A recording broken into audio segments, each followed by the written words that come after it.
ప్రపంచమంతా కోరుకుంటున్నది సంతోషము, సమాధానము. ప్రపంచమంతా కూడా యుద్ధాలు జరుగుతూ శాంతి సమాధానంగా ఉంటే బాగుండు అని అనుకుంటున్నారు. అట్లానే కుటుంబాల్లో కూడా రకరకాల తగాదాలు, విభేదాలు ఇవన్నీ ఉంటూ ఎప్పుడు సంతోషంగా ఉంటామా, ఎప్పుడు సమాధానంగా ఉంటామా అని ఆశపడతా ఉంటారు, ఎదురు చూస్తూ ఉంటారు.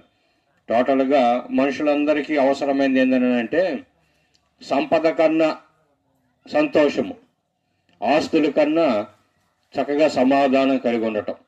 ఒకవేళ ఎన్ని ఆస్తులున్నా, ఎంత సంపాదన ఉన్నా, లక్షలు సంపాదించిన సమాధానం లేని పరిస్థితులు చాలా కనబడతా ఉన్నాయి.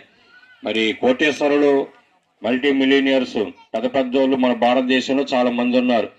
వారు మనకలాగా రాత్రులు నిద్ర కూడా పోరు, ట్యాబ్లెట్లు వేసుకుంటేనే కానీ నిద్ర రాదు వాళ్ళు. మరి ఏమన్నా లేకపోయినా సమాధానంగా సంతోషంగా ఉండటమే అసలైన మరి